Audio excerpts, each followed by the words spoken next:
Let's begin with inversions. Inversions are very nourishing. Let's go ahead and lie down on the back. If you have a pillow or a prop that you want to use, you can place it close to you. The most easiest and the simplest inversion is to take your legs up. In case you're on your period or if you have any neck issues, please be mindful. You do not want to practice inversions during your menstrual cycle. Or if you have any blood pressure issues, you also want to be mindful about practicing inversions. One of the easiest and the most nourishing ways is to take a pillow or a block under your lower back and just lift the legs up. This is very nourishing. You can allow the legs to be straight and just feel supported, allowing the blood to flow in the opposite direction. We spend a lot of time standing. This is great for inducing sleep, relaxation, reducing the work of our heart to pump blood.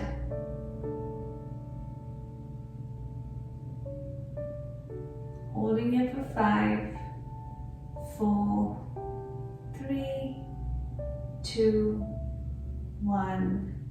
Bending the knees, lowering the legs down. Another option without using any prop is to move into a shoulder stand. Please be mindful of your neck in this posture. We extend the legs forward, and from here we lift the legs up. We support our hips. We take support our lower back and lift the legs up. Keep walking the hands behind the lower back, elbows behind the back, and point the toes up. Please do not turn your head left or right if you're coming into a full shoulder stand. You want to take the chest towards the chin.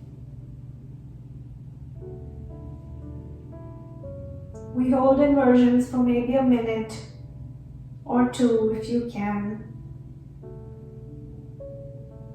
Allowing the heart to be higher than the head.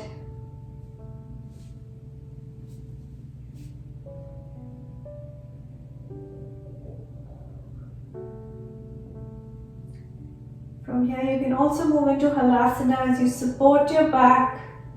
Keep supporting your back till your feet touch the floor behind you. If they don't touch the floor, that's fine. Keep supporting your back. Only if your feet are touching the floor behind you, release your hands behind. Interlace them. Or take any other variation that you called, or your body is asking for. Breathing in, breathing out. Remember, there has to be no tension in the breathing in these postures. If there's any discomfort that arises, you can come out of the posture. Recognize the difference between pain and discomfort. No sharp pains in the neck. Keep supporting the back if you need to, if your feet are not touching the ground. And then slowly coming back up. Keep supporting the back in a very slow, controlled manner, lowering your hips, lowering your legs, and bringing them down. Breathing into the belly, breathing out. Just as a counter posture, we take the hands under the lower back or the hips, lift the chest up and drop the head back into fish pose, releasing the neck, any tension in the neck, lifting the chest up, chin to the chest. If this is too much for your neck, feel free to skip it and just hug your knees into the chest and move the neck from side to side. Work with your body. Take the hands to the side, release the lower back into a spinal twist. You're dropping both the knees onto the right side Turning your head to the left, breathing in and breathing out, relaxing the lower back. Breathing into the belly, breathing out. A relaxed spinal twist, no effort at all here. Come back to center, change sides, drop the knees to the left, head to the right.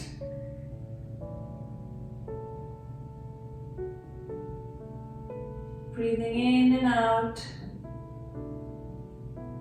resting here.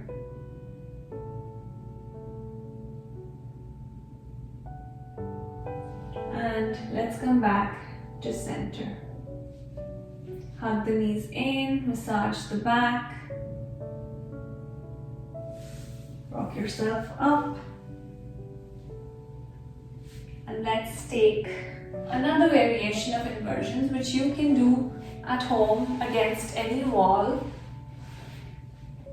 This is a restorative version, so you're gonna scoot your hips close to the wall and keep one hip very close and take both the legs up. This is a perfect practice to do in the evenings, just resting your legs towards the wall, feeling supported, feeling grounded, feeling nourished. You can hold this for as long as you like.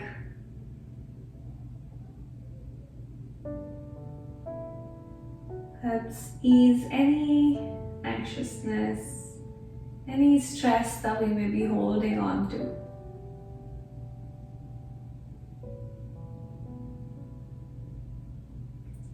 Go ahead and extend your legs wide apart, just as another variation.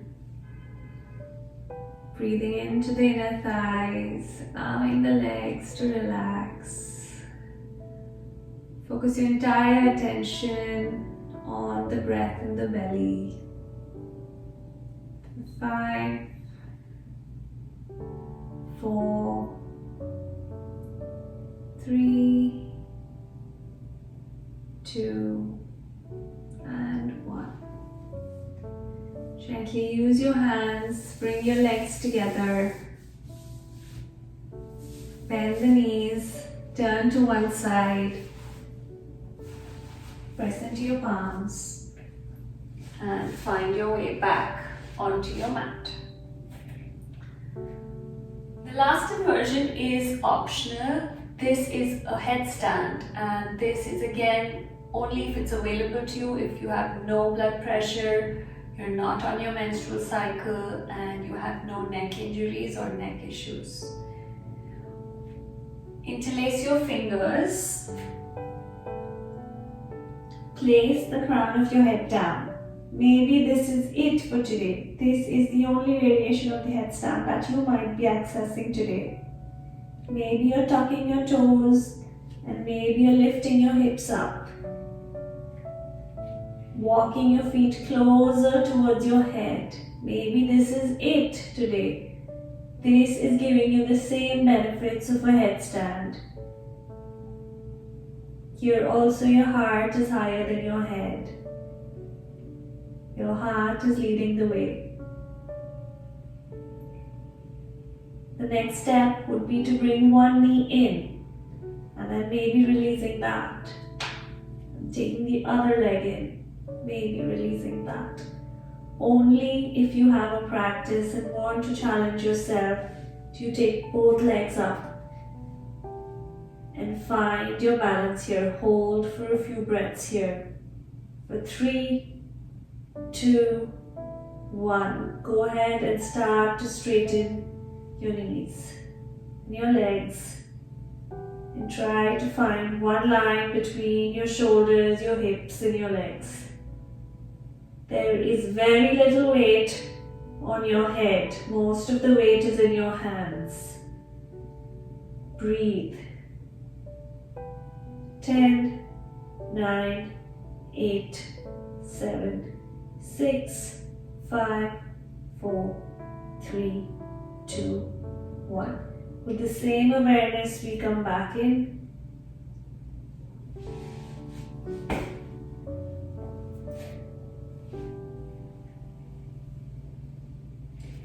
Stay in a child's pose. Allow the neck and the back to relax. Breathing into the back. Never jerk out of a headstand.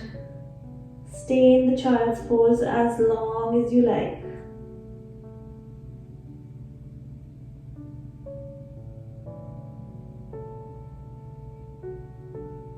Emptying your mind of unnecessary thoughts.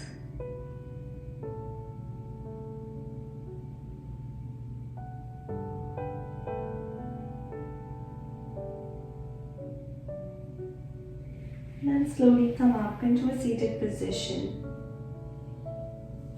And let's lie down on the back.